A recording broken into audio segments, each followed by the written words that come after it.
Yeah, so my name's Matt Forrest, and my other name that I'm known by, I guess, is Off-Grid Entrepreneur.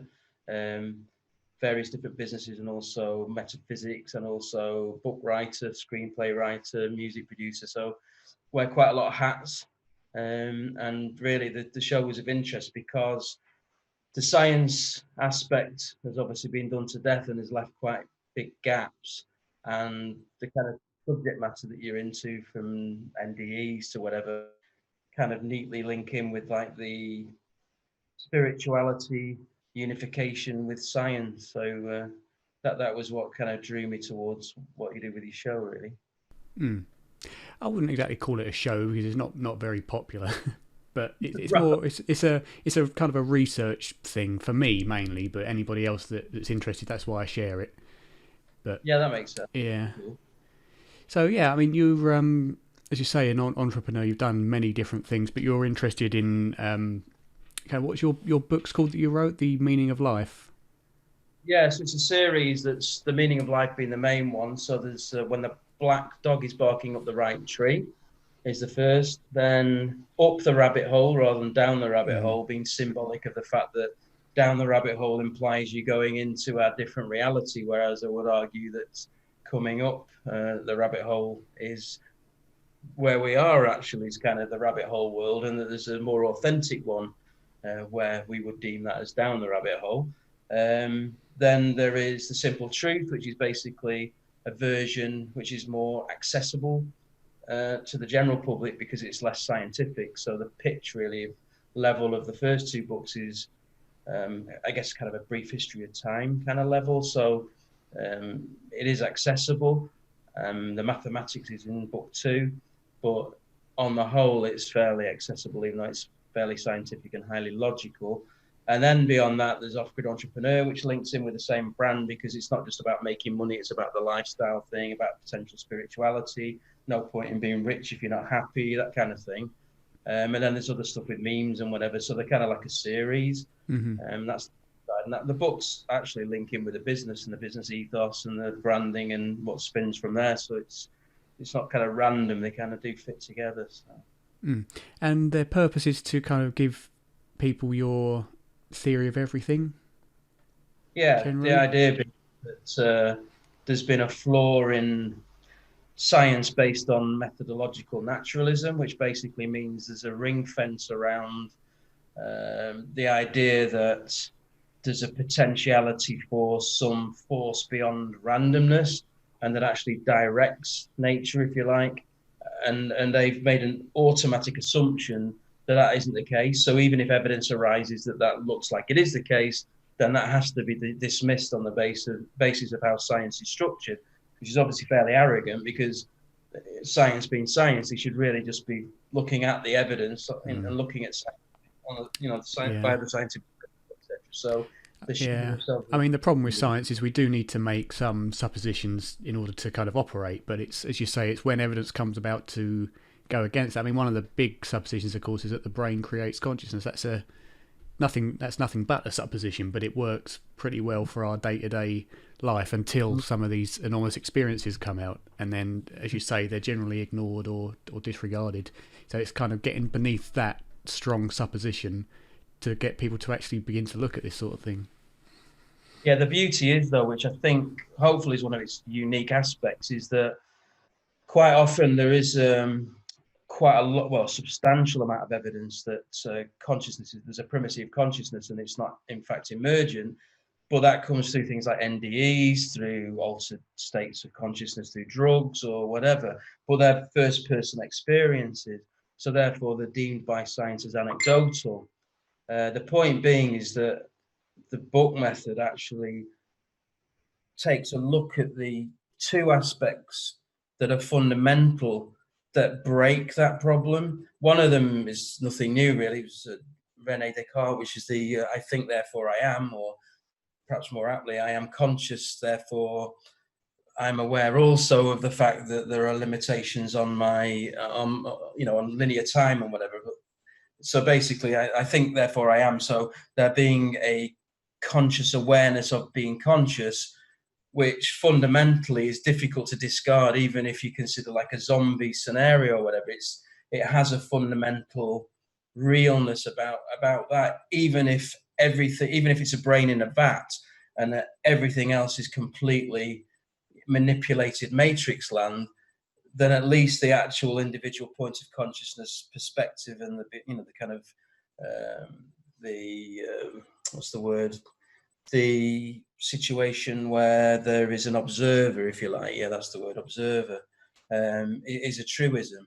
But that's just the start, because there is actually another angle to this, and Schopenhauer kind of went towards it but never really followed through, which is the fact that even though we cannot say, because the mind's eye model of the world is not a facsimile for the out there, which it transpires that the argument is that there isn't really an out there anyway, not only with color transmission, which is created in the mind differently from where its object base is, but the object itself, which obviously quantum physics has been showing for a long time.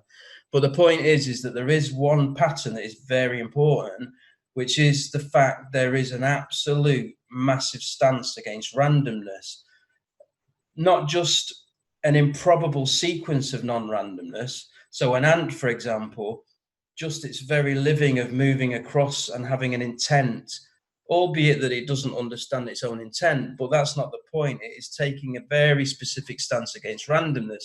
Now, you could argue that there's any different point along the chain where that occurs. So you could say that the human mind, for example, is responsible for that, or it could be something beyond and it's an interpretation, but it kind of doesn't matter, because the point is, wherever that lies, that abstract element of the realities is important really as the consciousness awareness is.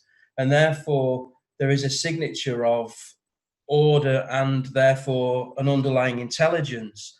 And that kind of bit seems to have been missed. So we're not necessarily talking about intelligent design it's very relevant and it's akin to it, but it's actually even more fundamental. It's kind of more similar to the fact that it doesn't matter whatever coding you do as a programmer, the actual abstract part of coding always comes from the abstract realm, and then it comes within reality, and it can manifest, as pixels on a screen or a robotic arm moving, and it's the same kind of thing. So that gives a window at least to then explore. And once you kind of know that, you can obviously then start to look in detail at the paradoxes between how science is reporting what's going on, and you start to see things like different observer perspectives can give different answers, which means there are two different truths, which is not ideal. But then when you realize actually that everything's a singularity, and the fact that the realm that is projected outwards from it, then that gives an opportunity for different perspectives. But it wouldn't really matter, because the fact that ultimately there is just like a singularity, and that answers all the questions about Big Bang, for example, which, if you talk with an atheist about that, they will try and say that it's straw man.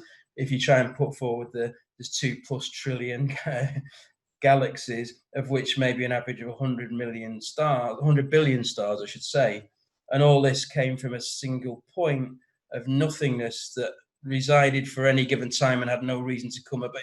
The story's like a rabbit from the hat, but not conjuring like a real one. And so even the idea of some kind of fluctuating sort of quantum froth of nothingness ready to happen, well, it's still got an existence and whatever. Whereas I know it ultimately means, therefore, that you're saying one fundamental miracle, which is basically that there was, is, and will always be infinite intelligence, and that creates physical material realms in one aspect that appear to be physical but are not, because they remain within the singularity, and it's a special subset where it's a collapsed wave function of that, and therefore that still itself is mind-based. So it's a little bit like Brahma, and therefore there's no longer a paradox about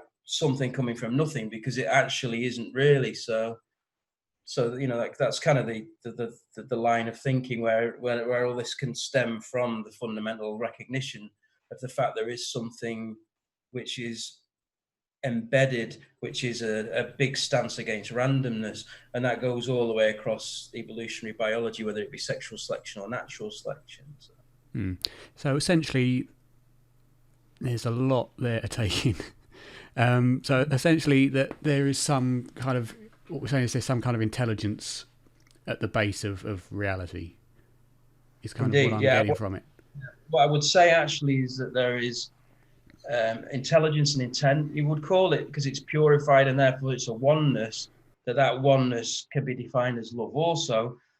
But the point being is it has an intent, because it has, in the same way you have kinetic energy and potential energy, the potential energy really is like the singularity and all its potential possibilities and manifestations or experiences. And simultaneously, because there's no such thing as linear time, in that now, there is also infinite points of consciousness. And those infinite points of consciousness represent life. That doesn't necessarily mean human life. That can be the center point of a moon, which is a binary construct around this point of consciousness, which is in the world but not of it. So therefore, it effectively centers around a black hole, but all black holes likewise, despite the effects that mind have to create that gravitation, are of the world, not in the world. So yeah, to answer your question, then yes, in a long way. So do you think that base of intelligence and intention then is what some would consider God? Yeah, I think there's different names for it. So there's universal consciousness, the source, God. Yeah, it's just infinite intelligence, and I don't see a problem with labeling it, because it kind of is that. But of course, that then starts to conflict with what people perceive as in terms of the religious one, which can obviously be corrupted. I mean, different words have different baggage associated with them, and you kind of get pushed away from the concept. So it sounds like that your base kind of philosophy of life is a panpsychist view. It's similar, but with panpsychism, they tend to look at the fact that they are the elements are actually, the consciousness resides within the construct itself. So an ant would be built on panpsychism itself, or a rock or whatever, the components of a rock. Yeah. I argue differently. Actually, there's nothing new other than the fact it's brought up to speed with the terminology of information, therefore binary. But effectively, it's realism. Is that the right word? You're asking the wrong bloke about philosophy. I haven't got a clue what all these labels mean. Yeah, well, in effect, you've got panpsychism, which is the underlying aspect, is the consciousness that's within therein, which is Einstein's kind of take as well. And then there's idealism, and the idealism has similarities, but the point being is, like I said before, that if you take a tree, and the tree's made of cells, so that it's not just the essence of the tree, it's actually the points of consciousness that are within the cells that operate jointly. So in a human being, that would be, for example, the neuron. So each neuron is an individual point of consciousness that is in tandem and operates together, hence to access and create, for the intelligence aspect of the realm, but also the qualia. But when you actually analyze a neuron, there's two kind of sides to it. One is a binary construct, which is the physical representation in our world, and then what drives it and what's the essence within it is outside of that world. Because the point being is that, which you can prove with things like the sort of light aspects and how singularities work and how entanglement is and whatever, the idea is that it's actually a false realm anyway, only false in the fact that it has no physicality in the way that we believe, the same way as an object doesn't. But therefore the spacing is created by the mind. So the binary aspect is binary, yes, but actually it's a singularity also, because it's just a subset of the quantum realm. And the actual binary construct, which is time framed, so that you, for example, sit within 13.8 billion years worth of data, but your finger has data that's transmitted that's fairly close, whereas the sun is like 8 minutes and I don't know, 20 seconds away from you and whatever. But in actual reality, the sun, the photons from the sun are hitting your retina at the exact instant that they're setting off. So that's kind of the true element, and it's our consciousness perception. And for want of a better word, it's like a hijacking of it, because the subconscious is already in that, always was, will be, and whatever. And that's what kind of lives on. And that's the aspect that's relevant to NDEs and all the rest of it. And it's almost like a hijacking. The theory being is that that's on purpose, because the idea of the intent is to have infinite experiences of which we're in one. And there are pros to that. It is said that people who die and they channel messages back about the different realms or whatever, that one thing that people miss in this realm is the fact that it's got that kind of slowed down physicality, linearity, and that when they're in, let's call it the proper realm, it's a bit like putting your hands into rubber gloves into a, like one of those sort of fish tanks that they use for science, where you're not actually properly connecting with it. So they do miss this realm. So there's still an important aspect to it. But of course, when you're in this realm, it can be very much like a roller coaster journey, in terms of because we've got the duality, and therefore we've got pain and pleasure, you've got black and white, you've got dark and light. It does mean that it can it can be a hell as well as a heaven and whatever. Oh, it certainly can,